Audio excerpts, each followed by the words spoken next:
I have an interesting one today. How many of you guys that have ever filed a bankruptcy think that the bankruptcy alone is what is keeping your score from reaching those astronomical, beautiful levels? Guess what? It's not. Your bankruptcy actually itself is having almost no weight whatsoever on your actual score because it's a public record. It doesn't have a late payment associated with it. What does have a late payment associated with it, as far as both the coding and the reporting, is all the accounts that you included in the bankruptcy.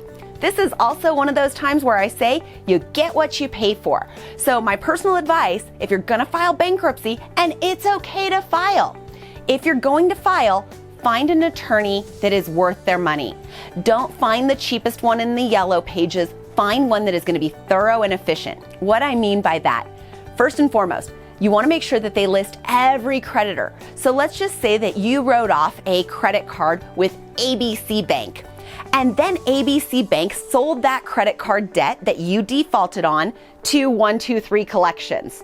And then 123 Collections sold it to DEF Collections, that then sold it to asterisk exclamation point hyphen collection agency.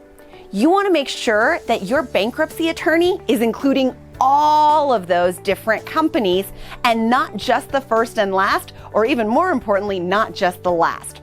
Because those are the accounts that are going to show up on credit and that are not going to necessarily track as having been included in the bankruptcy. The other thing that you need to know about when you're filing a bankruptcy is most of the time people filing are going to include revolving debt, such as credit cards, store cards, things like that. If you're including those, most of the time, the creditor is not going to show a zero balance until the bankruptcy is discharged or even at all. So we want to be really careful and hire a really good attorney that's going to do their best to work for you in having that reflect a zero balance because it's now been discharged through the bankruptcy. That's going to now help and boost your score significantly by affecting the balance versus limit ratio category. The final thing that we need to know about bankruptcy is that there's what's called a bankruptcy scorecard. There's actually a gauging system that is factored into the scoring models and says, if you have a bankruptcy, you're on this bankruptcy scorecard, which now compares you against everyone else that's ever filed bankruptcy. So maybe you went into your bankruptcy with no late payments, just overwhelming and burdensome debt.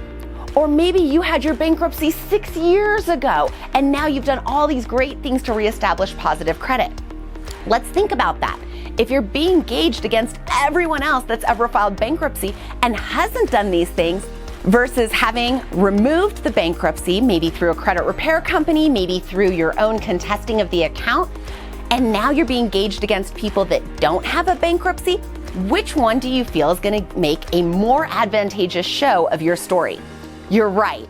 Being on the bankruptcy scorecard is actually going to boost your score versus getting off of the bankruptcy scorecard and being gauged against everyone else. These are all different things that you want to factor and make sure that you're going into your bankruptcy strategically so that you can come out of it ahead, winning the credit game.